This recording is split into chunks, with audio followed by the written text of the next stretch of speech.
Well, good evening, everyone, and welcome to the 2024 Legacy Award Gala for the Independence Historical Trust.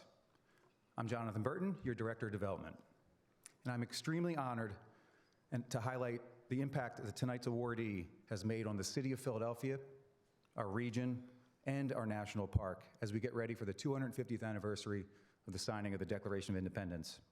I'd like to thank our elected officials for coming tonight. We have Martina White, and I believe Joe Picozzi is here. And before we get to the conversation with our honoree and our accomplished panelists, I'd like to thank our sponsors, of course, and the attendees for supporting the trust and the work we do as the philanthropic partner for Independence National Historical Park. Thank you especially to M&T Bank as our lead sponsor. Bernie, thank you.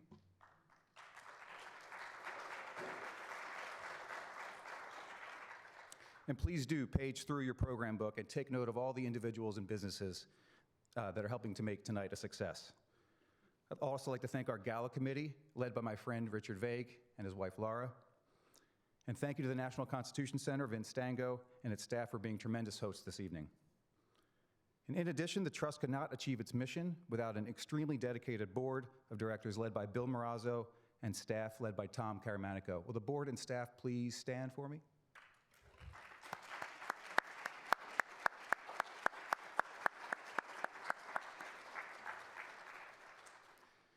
Since 1972, the Independence Historical Trust and our donors have been steadfast supporters of the national parks of Philadelphia. Our mission is not just preservation, but also enhancement of the experience in our national park for the millions of annual visitors, the residents in the neighborhoods surrounding the park, and our local businesses. If you follow us closely, and I hope you do, you know we've been just a little busy this year. The First Bank of the United States is under construction and well on its way to opening in 2026. The Benjamin Rush Garden that displays the bicentennial bell opened with a ribbon-cutting ceremony with the British Consul General in July. Now stay tuned for news for an official dedication, but I'm not allowed to spill the beans just yet. We also work with the Society Hill Preservation Foundation, generous donors, the park's historical architect, and the experts at Pinemar Custom Home Builders to restore the historic guardhouse in Washington Square. This was a true partnership to achieve a project for which the community desired. And believe it or not, the restoration of the guardhouse was highlighted by the director of the National Park Service, Chuck Sams, at the National Parks Friends Alliance conference in Yosemite National Park back in October. Yes, we do have conferences at Yosemite, it's great. And this was a true partnership to achieve a project, again, for the community desired. He highlighted the particular community partnership as a model of alignment and public-private partnerships that benefit the community. Our project with Old City District and the City of Philadelphia's Office of Transportation and Infrastructure Systems at 2nd and Market Streets, known as Tamanend Plaza, will have an official groundbreaking ceremony next week. This project will significantly upgrade the intersection with pedestrian-friendly pathways and vastly improved aesthetics. Now, these community improvement projects wouldn't be possible without the generous support of individuals like you, who understand the importance of preserving our shared history, our built environment, and our beautiful urban green spaces. And of course, we couldn't do this work without the help of the talented staff at Independence National Historical Park. They are true professionals and a joy to work alongside. Now tonight you will hear from the park superintendent, Steve Sims, and the trust chairman, Bill Marazzo, before we have the opportunity to listen to our awardee and our panelists who will discuss all things 2026 in Philadelphia. I'm thrilled to welcome our superintendent, Steve Sims. Steve brings a wealth of experience and a fresh perspective to our cherished park. His vision and leadership are pivotal as we move forward in enhancing the park's role in our local community and in the upcoming 250th celebration of the Declaration of Independence. Now I'm going to steal a line from my friend Catherine Ott Lovell when she says, "We hit the superintendent lottery" when Steve rejoined the park as its leader 13 months ago. It's almost incomprehensible how much has been accomplished at our park with Steve at the helm. Ladies and gentlemen, Steve Sims.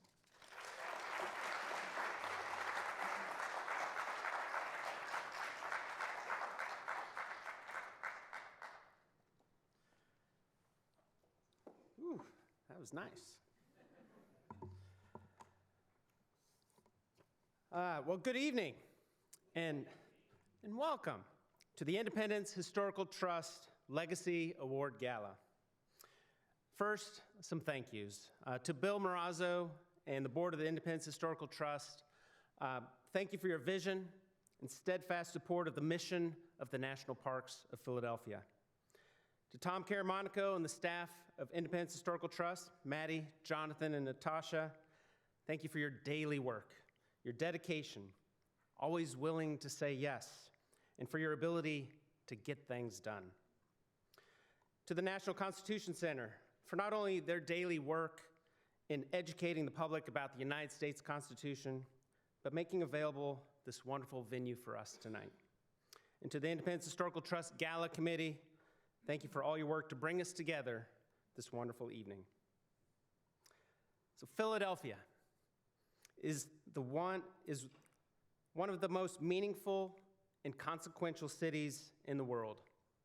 It is here, just a few blocks away at Independence Hall, a World Heritage Site, where the birth of our great nation began. Here, the delegates from 13 separate colonies united in favor of self-government and independence from British rule, where the Declaration of Independence and the United States Constitution were signed, where our God-given individual rights of life, liberty, and the pursuit of happiness were first proclaimed. The birth of the United States is a story of ordinary people who did extraordinary things, like Benjamin Franklin convincing the King of France to join the American cause, or Thaddeus Kosciuszko, the Polish engineer who oversaw the construction of fortifications, including those at West Point, or General George Washington, whose leadership at Valley Forge, his bold crossing of the Delaware, and his siege of Yorktown secured our country's independence. The birth of our nation is also full of stories of those who are not well known, those that were marginalized, those that weren't considered a full person when our nation was established. People such as Ona Judge, who was an enslaved maid at the President's House site, or Alice Paul, whose efforts culminated in a rally at Independence Square in 1911 for women's suffrage. And at the Declaration House, located at 7th and Market Street, you can contemplate the meaning of the Declaration of Independence through the eyes of Jefferson's enslaved servant, Robert Hemings. For the Semiquincentennial, the 250th anniversary of the Declaration of Independence, we will celebrate, commemorate, and contemplate our history and our future. At Independence National Historical Park, your park, the buildings, landscapes, monuments, museum collections, they provide meaningful opportunities for personal connection and understanding. Park rangers strive to tell complete, diverse, and inclusive stories, to be accessible and to be relevant, and that by sharing the stories of all Americans, we gain a more complete understanding of our past, which helps us continue the unfinished work of becoming a more perfect union, fighting for freedom and equality for everyone. To help better achieve its mission, the National Park Service depends on its long history of private philanthropy. Individuals, corporations, and nonprofits have donated land, funding, and in-kind services since before the agency was established in 1916. Recognizing the importance of philanthropy to national parks, Congress established the National Park Trust Fund in 1935, and later its successor, the National Park Foundation, in 1967. Following this model, a group of concerned citizens gathered in 1972 in support of Independence National Historical Park and formed the very first National Park Service Friends Group, the Friends of Independence National Historical Park. The Friends of Independence National Historical Park, now Independence Historical Trust, their mission is, and I quote, to raise funds to fulfill the mission of Independence National Historical Park and to promote its historical, scientific, and educational and interpretive activities, end quote. Over the last 15 years, Independence National Historical Park has experienced a 16% decline in staffing, a 12% decline in base funding, and currently has a deferred maintenance backlog of $199 million. Now, more than ever, we depend on Independence Historical Trust to help us achieve our mission in your national parks. Without the philanthropic support of the Trust, which is strengthened and made possible by the Philadelphia Funder Collaborative, the park would struggle to maintain its historic buildings and landscapes, to tell the multitude of stories related to the founding of the United States, stories that reflect the successes and struggles of establishing our democracy. It is fitting that we are honoring the Philadelphia Funders Collaborative tonight because they understand that Philadelphia will be at the center stage in 2026, that we have a responsibility to our nation and to the world to honor our history, to tell the stories of our nation's founding ideals, and to ensure that everyone who visits will leave with a more complete understanding of the founding of our nation, to have a current conversation of our past about our future. Again, welcome to the Independence Historical Trust Legacy Award Gala. Congratulations to the Philadelphia Funders Collaborative, and I look forward to seeing you in your national parks of Philadelphia. Thank you.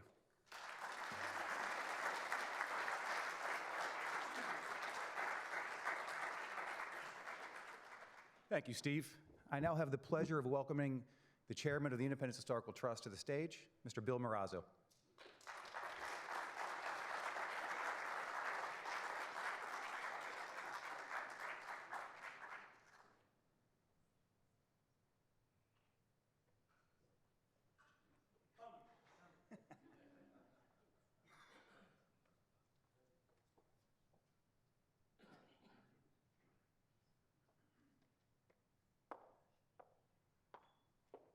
Steve, as always, your words are inspirational.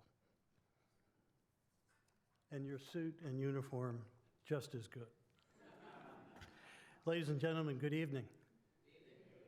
Good evening. Great. Well, listen, let me chip in. My thanks to each and every one of you for joining us this evening to celebrate the work of the Independence Historical Trust. And it is an honor for me to serve along with my colleagues as chair of the board of the Independence Historical Trust. In service, as Steve rightfully suggests, in service for the preservation and the interpretation of this remarkable treasure trove of historical assets inside of our city. Many of us, if not all of us here, are lucky to call Philadelphia our home, and to have the backdrop of the Independence National Historic Park as our backyard. And I love, Steve, seeing kids play Frisbee on the mall. The trust with all of you remains steadfast in our purpose to support the Independence National Historic Park and the vibrant gateway community that surrounds it. Our neighbors in Old City, our neighbors in Chinatown, our neighbors in Society Hill are just three members of zip codes that add to the rich culture and diversity of this remarkable historic district. And we strive to create, as Steve suggests, a world-class experience for everyone who comes to the park, whether they be citizens, neighbors, or tourists from around the world, to explore what it takes, the hard work that it takes to create a strong sense of governance and independence for the well-being of each and every one of us. And we too, Steve, look forward to 2026 to play a supporting role in the celebration of our nation's Semiquincentennial, which is, we feel, a once-in-a-lifetime opportunity to instigate cultural discussion amongst us about the imperatives of what makes Philadelphia such a special place to call home. Tonight, the privilege and the honor falls to me to introduce to all of you our Legacy Awardee and the moderator and panelists for this evening's program. But before I do, I'd like to take a couple of seconds to chip in my own personal thank yous to any number of you who have made this wonderful occasion possible. Steve, to you and to your colleagues at Independence National Historic Park, we thank you for the privilege of serving the needs and the wants of the citizens of our great country represented by the park. So we thank you, sir, for that. I'd like to thank as well the National Constitution Center, as my good friend Vince Stango, the Chief Operating Officer of the National Constitution Center, is here, a great representation of so many other civic leaders working hard inside of our historical district to make this place special. So Vince, to you, your colleagues, thank you for welcoming us to this center this evening, and congratulations on your recent election to the board of the National Constitution Center. Quite well deserved. I'd like to call out our mighty staff. I don't know where Maddie and Natasha and Jonathan and Tom might be, but you know, in business we talk a lot about leverage. It is remarkable for me to observe on a daily basis how 4 people can get so much good work done on behalf of our historic area. And mostly to each of you for selecting to burn a few hours of your precious time to be here to help celebrate the wonders of the National Historic Park and the wonders of our city's historical area.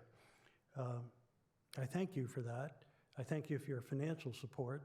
And I would like to turn some of my podium real estate back over to you for 1 minute. And I'd like for you to look to your left, look to your right, look behind you, look in front of you. Odds are that while we all come from very different zip codes, and odds are while we have very different life journeys, because of your support of the Independence National Historic Park, you have an awful lot in common. So why don't you introduce yourself to one of those neighbors?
Thank you very much.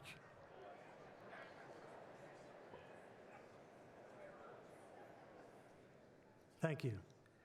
It's always a risk to do that. Yeah. What 1 minute can become 5 minutes, can become 10 minutes, and you know, you're getting all kinds of high signs.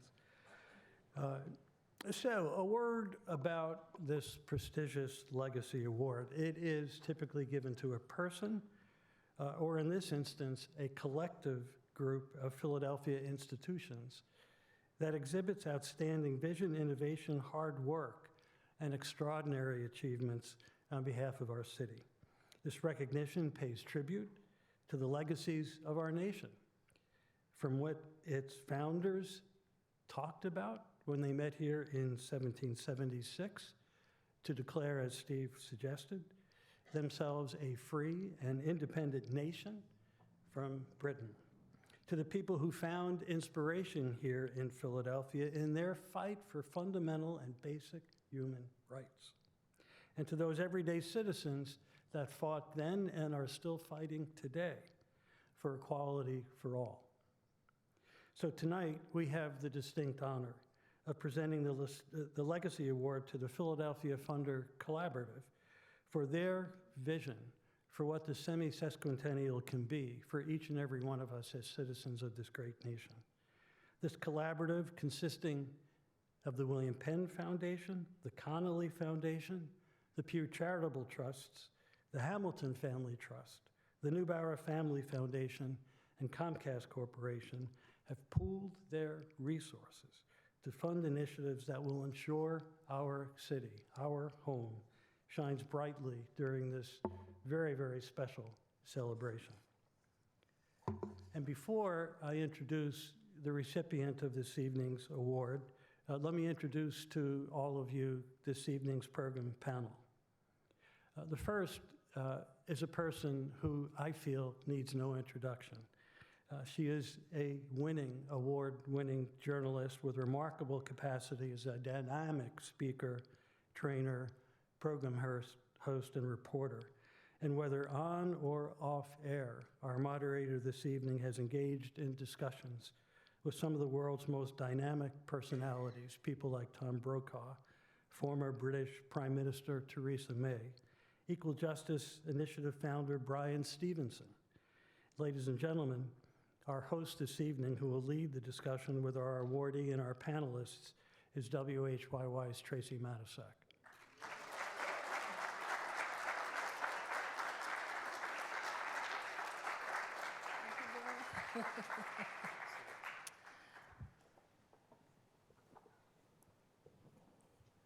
Evening, Tracy. Good evening.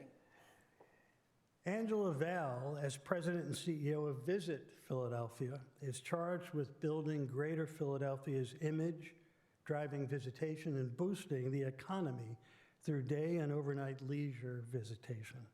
The tourism marketing agency's work supports local businesses, creates jobs, generates taxes, and ultimately, for each and every one of us who gets to call the Greater Philadelphia marketplace home, she improves our quality of life. Ladies and gentlemen, Ms. Angela Val.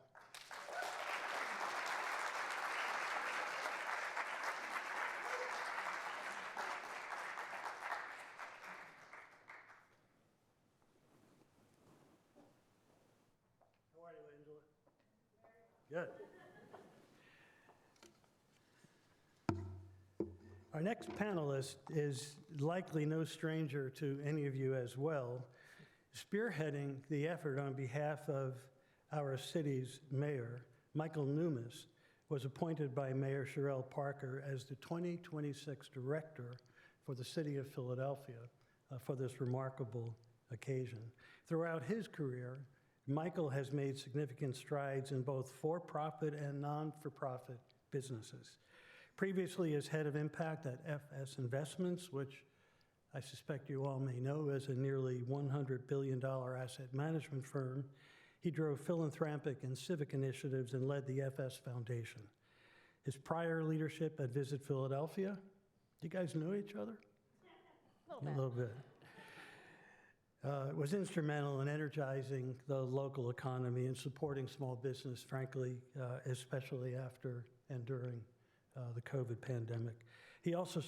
Michael supported the success of landmark events, including the 2017 NFL Draft, the 2016 Democratic Convention, and the 2015 World Meeting of Families during Pope Francis's visit. Ladies and gentlemen, Michael Numis.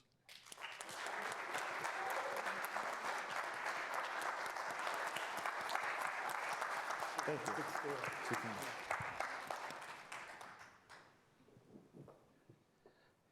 And now for our awardee. As I mentioned, founded to support the Philadelphia area program celebrating the 250th anniversary of the founding of the United States, the Funder Collaborative hopes to continue Philadelphia's legacy as the place to commemorate major national milestones. They are providing financial support to eligible not-for-profits that are planning and hosting programs related to 2026 following guidance outlined in the nonpartisan Educating for American Democracy. This framework seeks to better understand and celebrate the nation's founding ideals, acknowledge the times the nation has failed to uphold these ideals, and recognize the many individuals who have helped move the nation toward the realization of our founders' ideals. It's unbelievable to me, as of earlier this week, these fine civic leaders came together and have raised $14 million on behalf of the celebration in 2026, having made recently 76 grants totaling about half of that amount of money, about $7.8 million, which I think is simply remarkable. And they have more to give, I hope, before the collaborative sunsets at the end of 2026. Accepting the award on behalf of the Funder Collaborative is Christopher Levenick. Chris, as I hope many of you know, is the Program Director for Civic Renewal at the Connolly Foundation. In that role, he directs grant making to Philadelphia area historical sites, museums, and civic education organizations in an effort to increase civil and civic literacy, improve civic dialogue, and activate civic engagement. Anybody think we need any, if not all of that? Before joining Connolly, he was a director of public engagement at the John Templeton Foundation, where he oversaw the foundation's non-academic grant making with a particular focus on media projects, secondary and undergraduate programs, and faith communities. Ladies and gentlemen, it is my true honor and pleasure to present the Independence Historical Trust 2024 Legacy Award to the Philadelphia Funder Collaborative and their representative this evening, Chris Levanek.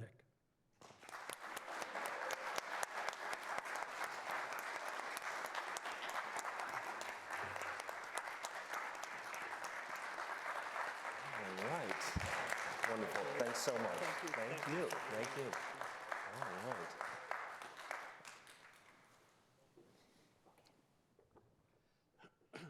Well, good evening, everyone. Thank you all for being with us on this rather frosty evening. We hope that you will find our conversation tonight enlightening, that you'll enjoy it, and that you'll be as excited as we are about 2026 in Philadelphia. So that said, first of all, congratulations, Chris, to you and to the Philadelphia Funder Collaborative for not only winning the Legacy Award, but for the extraordinary work that the collaborative is doing in conjunction with Visit Philadelphia, the City of Philadelphia, and so many other organizations that are working around the clock to make sure that the City of Brotherly Love shines as brightly as possible throughout 2026. So we have a lot to talk about this evening. And Chris, I want to begin with you and just ask you to tell us a little bit about how the Funder Collaborative came together to begin with. Absolutely. I'd be happy to. You know, I think coming out of the pandemic, there was a recognition among a number of funders that there was a great deal of excitement, there was a great deal of energy, and there was an incredible opportunity for the nonprofit sector to really contribute in a meaningful way to the 2026 commemorations. There was also a recognition that there was going to be a need for collaboration and coordination, that you could inadvertently end up with different programs, institutions, organizations that were planning things at cross purposes, not from any ill intent, but just because of a lack of awareness. I think we recognized that from our relatively privileged position as funders, that we could serve a sort of coordinating role, that we could ensure that there was some sort of awareness of the variety of programs, that there was not duplication of effort and so forth. I think we also hoped that we could simplify the application process so that nonprofits, rather than approaching 4 or 5 funders, would have the ability to file a single proposal with us and hear back in relatively short time, knowing about the extent to which their project could be supported and at what level. And so these conversations really began in earnest, I'd say around 2022.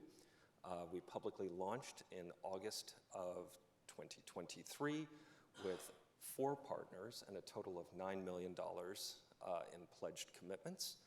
I'm happy to report that we now have 6 partners, as Bill indicated, with $14 million in commitments, and we are still actively recruiting additional partners and hope to have some announcements in the not distant future in that respect. Thank you. Angela Val, Philadelphia, of course, will play an outsized role in the celebration of the 250th. What might that look like in terms of the kinds of events that we can look forward to that year? Yeah. When we initially started talking about it, it was a celebration that we really wanted to do for the entire year of 2026. But once we got named a host city for the World Cup Games, it really gave us an opportunity to focus tentpole events between that June and July time period, where we would have the most number of people domestically and internationally visiting here, right? So it's a once-in-a-lifetime opportunity to celebrate America's 250th, but for someone not from this country to be able to celebrate that the way Americans celebrate it in America's birthplace, that was something we thought was unique to Philadelphia. So there'll definitely be things happening on those shoulder dates, but those tentpole events that will happen, Art Philly, I think Kathy Sachs and Bill Adair are there in the back. They will be putting on a 2-week festival that will be similar to what you see. And how many? 6 weeks. All right, even better, Pacific Coast Standard Time, right? So we are going to have a lot of folks that, of course, are going to look at the history, but there are a lot of things that this country has to celebrate that have been something that the whole world has embraced: art, sports, food, fashion, right? Democracy. All of those things we wanted to make sure we were celebrating in this year. We'll be doing things in the neighborhood that Michael will talk about too. We're working with TED Democracy to do just like they have TED Women and the big TED in Vancouver. TED Democracy, the home of that, will be here in Philadelphia starting in 2026, and we hope to continue that on past 2026 as well. I think Michael Norris is here in the audience. Young People's Continental Congress, that it started this last year, will go through 2026. So there is a little bit of something for everyone. We're looking forward to working with the James Beard Foundation and either Resi or Open Table to do mashups between Philadelphia chefs and chefs from 50 different states to talk about the food that made America, right? And the food that the rest of the world also embraces. So there should be a little bit of something for everyone, but we really want to focus that 6-week, 7-week period so that we are on that global stage and have an opportunity to change the global profile of Philadelphia for the future. We see 26 not as the end point, but as the starting point, right? If we do this the right way, we have an opportunity to set ourselves up for future investment here in Philadelphia, additional tourism here in Philadelphia, and additional population growth.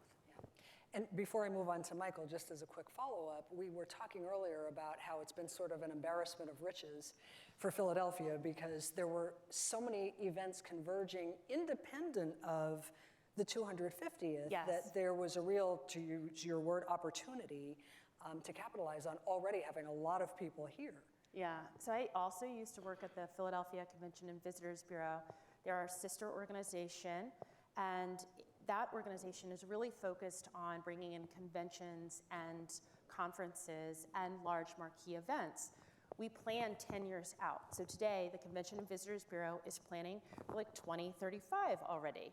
And it seems like super far, but you put out all of these proposals and bids and work with people, and you think, okay, if I put out 50, maybe 20 of them will say yes. Well, for 2026, every single thing that we put out, they said yes. And you're kind of like, oh God, it's like a great thing, but also the thing that makes you want to cry in the shower to be like, how are we going to get this done? But it gives us an opportunity really for Philadelphia that's truly an opportunity of a lifetime for it. And I have no doubt, zero doubt that we can pull this off. It's like when you invite 500 people to your wedding and they all RSVP. Exactly. Yeah. Whole other set of You're just hoping like 20 would say no, right? Michael Numis, talk to us about the city's role in this. We were talking earlier about just the fact that you are in meetings all day, every day in preparation for this. And talk to us about the city's preparation efforts, what you're thinking about as we head into 2026 and what some of the responsibilities and concerns will be. The city's preparations start from the top. We've got an incredible mayor that when she entered this role just 11 months ago, think about any new job that you have. This is 11 months. The first thing she did was make sure that we've got a really strong foundation for Philadelphia, right? Getting the basics down first. The first fiscal budget was really about cleaning, greening, safety, making sure that we've got a landscape for our residents and our business class to build upon for these exceptional events as we're welcoming the world, but also ensuring that our residents can feel civic pride in the city. But on top of that, as you're thinking about any major event, you've got to balance, or any opportunity, balance the immediate needs of hosting these incredible events with the long-term future vision of making sure that these events can align for our future growth. So we are actively working. I mentioned backstage, I spent today with our PPD reviewing videos of fans, soccer fans from different countries, and how in certain cultures you will be seeing these crowds of people who are aligned on different sides of the street with an aisle between them, and then quickly converge after staring each other down. That's actually non-aggressive behavior versus other countries and how they combine. So we are actively reviewing everything from the cultural to make sure we've got cultural competency, making sure that we can offer our city services in the key languages of some of these major events, specifically for World Cup, right? It's English, French, and Spanish are their key languages. But more importantly, we're taking a look at what's missing. We are so appreciative of the work that Chris and the Funders Collaborative have been leading, because 11 months ago, the funding wasn't necessarily there in place from the public sector to make sure that the incredible stewards, the nonprofits, some of which Angela just mentioned, who are charged with driving forward these extraordinary celebrations, can do so with the proper resourcing. So I'm thrilled that the city is actually going to be making some big announcements too, Chris, where we're going to be making some sizable investments in both the programmatic, operating, and marketing expenses associated with having a world-class event that also makes sure that our residents can benefit. Chris, one of the members of the collaborative was quoted as saying that the collaborative is taking what he called a reflective patriotism kind of approach to the events of 2026. Can you explain what that means? Yeah, absolutely. Again, that language comes from the Educating for American Democracy framework, a nonpartisan approach to the study of American history and American political governance that has been endorsed by the Department of Education and so forth. It is intended to adopt the posture, as Bill Marazzo explained, of really trying to understand and appreciate the foundational ideals of the United States, to candidly recognize those instances in which those ideals have not been honored, but to also reflect upon the contributions of many individuals who have worked toward the realization of those ideals slowly, sometimes painfully, over the course of American history, with an eye toward the future. And how can this union become more perfect, in the words of the preamble to the Constitution? Can you talk a bit about how the ways in which the country has yet to live up to its ideals might be acknowledged during that celebration? Yeah, as a funder, I would defer to the nonprofits and how they might go about expressing that reality, acknowledging those realities. We've seen really incredible programmatic ideas that take seriously that exact concern and that want to acknowledge, the presence of the indigenous peoples of Philadelphia and their tragic history as it unfolds, that want to at once celebrate Philadelphia as a city that was home to a large free Black population during the colonial period, but then also recognize the conflicted history in the city with respect to race. But again, I think that is less our role as funders to try to push that and rather be receptive and constructive in our conversations with these educational institutions, with these historic sites, with these civic organizations as they try to navigate those questions.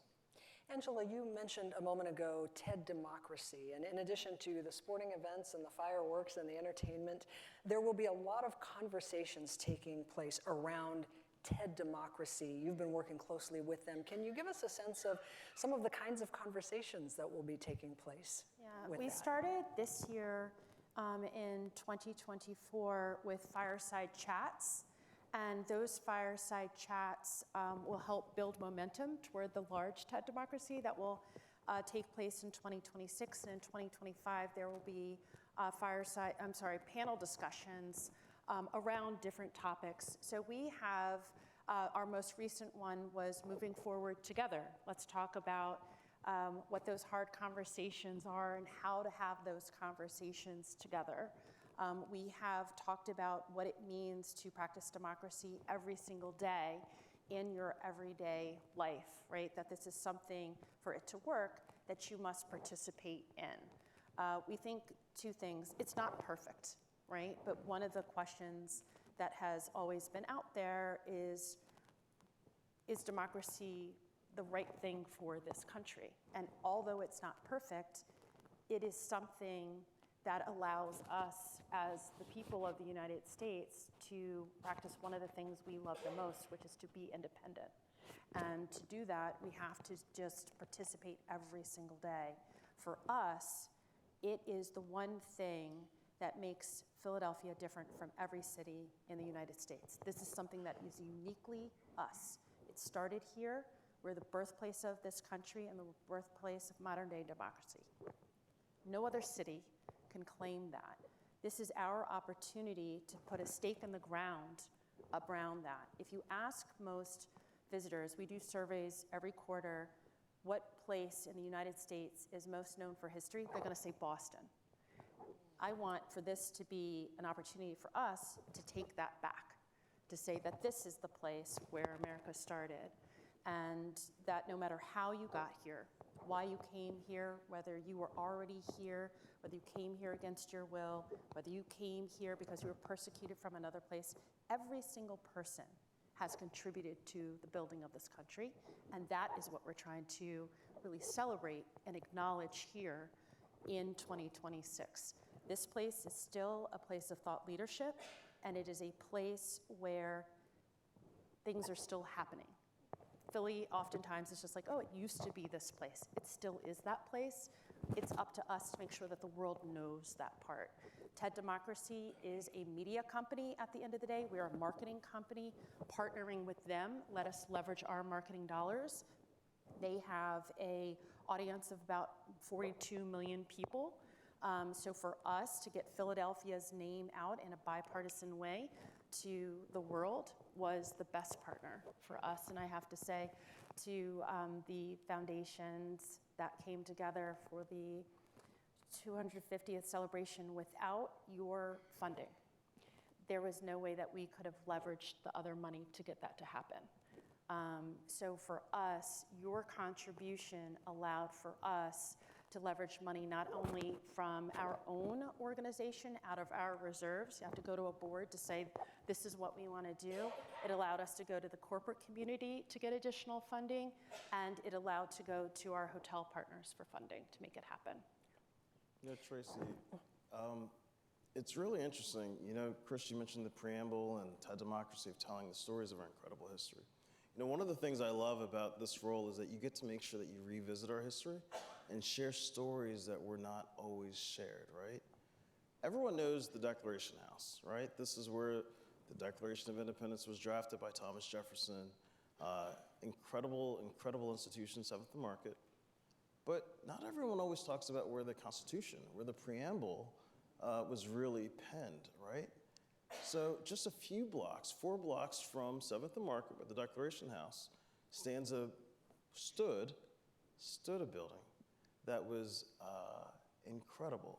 Governor Morse, who was charged with drafting the stylization of the Constitution of the United States, and wrote those iconic words that this building celebrates, right? We the people, boarded with Alexander Hamilton, just blocks away at 3rd and Market, at an incredible house by Mrs. Dally. And in 2026, working with our state partners, we're seeking to tell that story, right? So many women leaders' voices and contributions were not celebrated historically, but we're going to change that in 2026. This is an individual that not only ran the boarding house that housed the person that wrote the preamble, the stylization of it, but that building was owned by a Quaker abolitionist. And not only did Miss Dally not own any slaves, she actually employed one of few people in Philadelphia. She employed a free Negro man. We found out recently his name was Henry, and there's a whole team at Penn State who's working to uncover it. Now, why do I say this? What's really interesting, right? Not only are we going to honor Miss Dally, but you think about Governor Morris in the room, in the boarding house, drafting this preamble. and you think, who were the people in the room where it happened? And the question that right now we're exploring as we think through this historical marker was this founding father, who's lesser known because he didn't run for president, was he in the room with an employed, freed black man as he was writing the preamble, writing those incredible words, "We the people"? And those are precisely the stories that we're uncovering and that we're going to seek to share in Philadelphia as we own our history in a really inclusive way through 2026. And to that point, Michael, there is an awareness of the need to make this an event for everyone, right? Like, in fact, Angela said backstage, we don't want this to be something you go to. This is something that should be for everyone. Talk a little bit about the efforts to make sure that everybody can participate. Everyone will absolutely participate. You know, the mayor is a very, very defined person with the vision that she has. And for 2026, Philadelphia is going to get one thing absolutely right, that the people of Philadelphia will not be spectators to this event. They will be stakeholders in the process. The events that we're going to have across neighborhoods will not be created by committee. They will be created by community. We're working across partners to make sure that we have meaningful investments for both our residents and our business partners. We're going to be making a lot of really solid investments in each councilmanic district, and while also driving the spirit of celebration. Because ultimately, the legacy of 2026 for Philadelphia may not be drill, drill, drill, but we're going to be making really solid investments to make sure that people who were historically not part of the planning for these can be better positioned in the future, while also executing our other mission of making sure that we're elevating our place in the world stage and driving a lot of significance. You know, one other thing I'll mention is we're looking at these events, and I'll just use Homecoming 250 as an example, right? This is George Leone, who's up here, is leading the charge to host the 250th birthday of the United States Navy and Marines. The 250th national birthday of the United States Navy and Marines is going to take place in Philadelphia in October 2025. This will be produced by the producer of the Super Bowl halftime show. It's going to have lots of naval assets along the river. There'll be Blue Angel flyovers. We'll have an incredible stage. It's going to be epic. But importantly, the investments that we're making is not just about honoring America's bravest. It's also a workforce solution, right? How do you solve for a national issue around recruitment while bringing this incredible celebration? You connect the people of Philadelphia with the incredible job opportunities that you can have by answering the call to service. So we're going to make sure that we're connecting those dots and leveraging each of these opportunities to drive celebration to make sure that we're also addressing some of the socioeconomic challenges that we face. Angela, what would you say are some of the biggest challenges for the tourism industry as you prepare for 2026? Or put another way, what keeps you up at night as you think through the contingencies? You know, right now, I'm going to say funding and timing. You know, just, you know, it's not like we weren't aware in 2026 that the 250th birthday was going to happen. Ed Rendell, Sam Katz, Andrew Holmes, they had been talking about this like a decade before. I will definitely say that when they came to us initially, we kind of like laughed. We were like, oh yeah, it's really far away. I'm not even going to be here. Stop talking to me. And here I sit in the seat talking about the things that are going to keep me up at night. So I think COVID is one of those, you know, just one of those things that just dropped the bomb on us, where there was momentum and we were talking about it and making plans for it and talking about funding. And then when it happened, it just went to the back burner. And everybody was just focused on keeping the lights on and the doors opened. And even when we were coming out of COVID, you're still kind of looking over your shoulder just a little bit to make sure that there's nothing else coming our way. But while that is happening, time is ticking away. And there was a great need for money just to turn the lights back on. And so it just wasn't a priority. And here we sit, right, to say almost 12 months out at this point, 12 months and 3 weeks out from 2026, that we are still in need of funding, at the same time looking at how big these events could be. Because even if you jump all of the money in 3 months out, you didn't give yourself enough time to do the really big thing.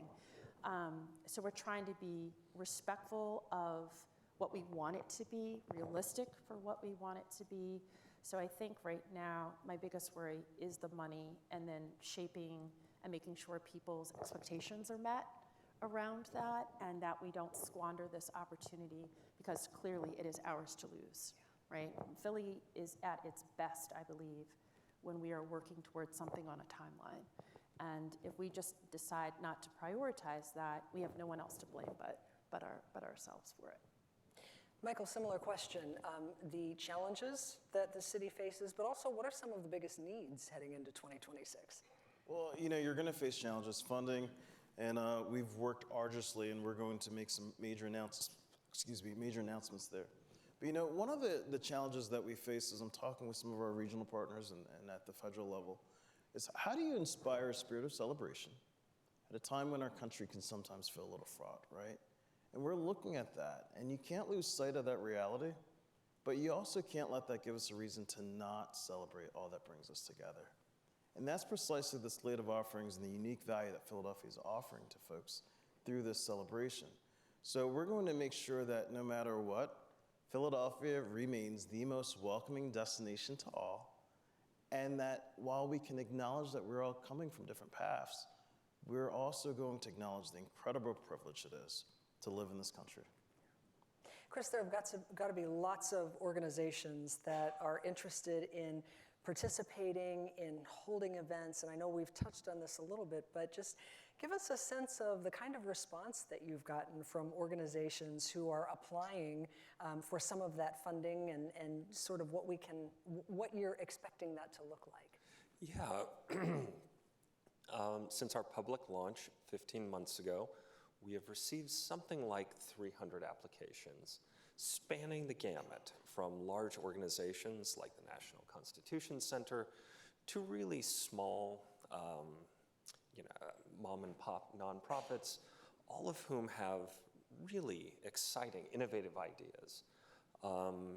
We have seen things like adult literacy programs that want to revisit their curriculum and ensure that their adult learners, recent immigrants, incarcerated persons, are using this opportunity to study the Declaration of Independence, to deal with some of the founding documents, to visit some of the institutions like the National Constitution Center, the Museum of the American Revolution, Liberty Bell, Independence Hall, this abundance of riches available in Philadelphia. And I use them as an example just to show that you can have really creative ideas in places that you might not expect. And we have seen that from the artistic community, we've seen that from the historic community, just a really overwhelming positive response. A lot of ambitions. We have provided some resources. I wish we had 10x the resources we have at our disposal. So delighted to hear, Michael, that there are announcements forthcoming. I can't wait to make you even more delighted, Chris.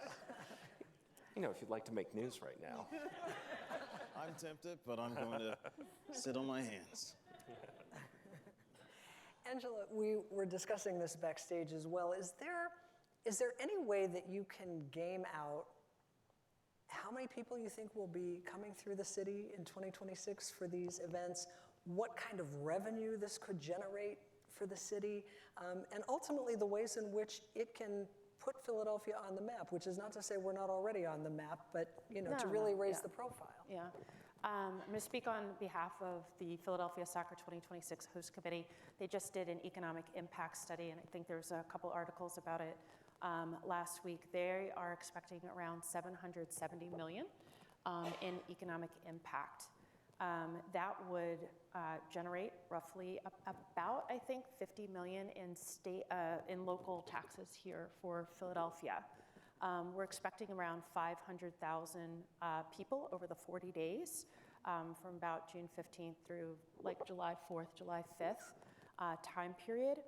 For the 250th event specifically, we're looking at probably an additional 1.3 billion. Jess? 1.5 to 2, right? She's working on it. She'll have the better numbers. In addition, for the 250th, it's a little bit harder to say how many people will come for that because a lot of those events are brand new, and we have really no way to compare it to something.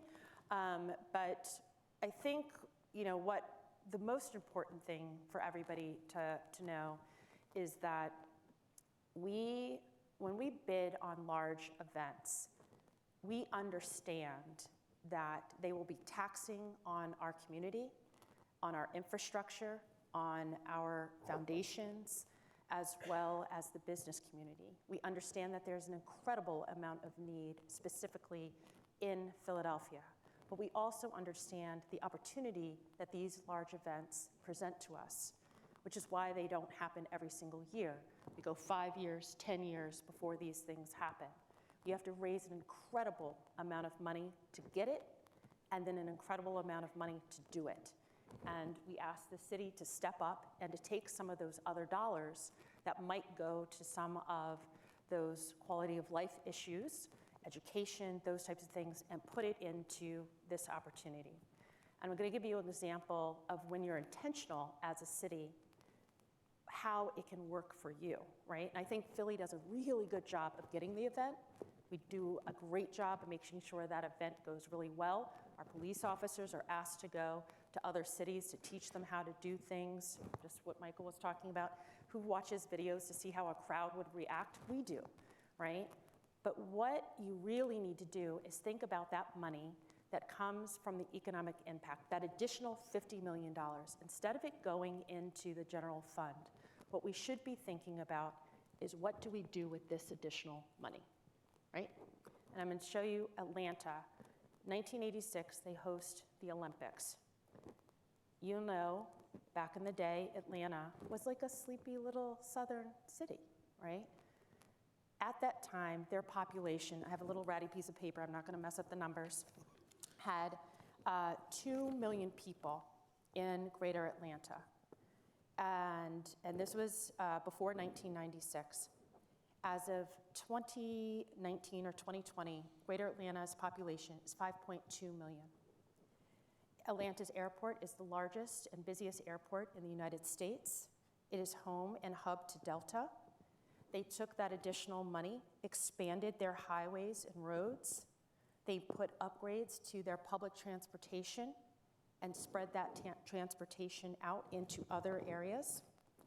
They have a legacy that they built for the creation of the Centennial Olympic Park, which is 21 acres of green space that is used by their community as well as convention and visitors. They are home now to 15 of the Fortune 500 companies here in the United States.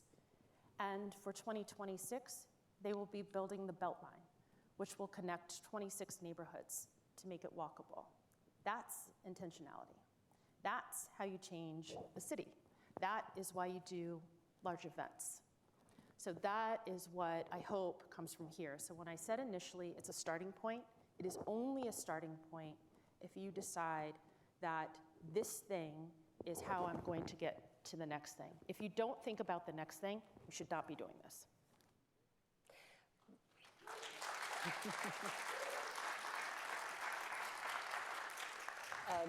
We're down to our last couple of minutes here, but Michael, I'll start with you, and I would invite all of you to jump in on this. How can the business community help facilitate a fabulous 2026 for Philadelphia? It's so important. It's going to take all of us. We've learned from past events. One, we want Philadelphians and our businesses to stay in Philly. Don't flee like the papal visit, right?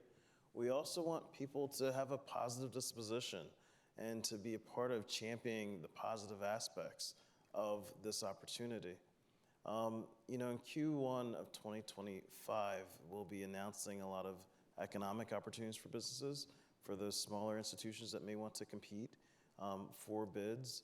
FIFA is a slightly separate process as they're contracted through different mechanisms.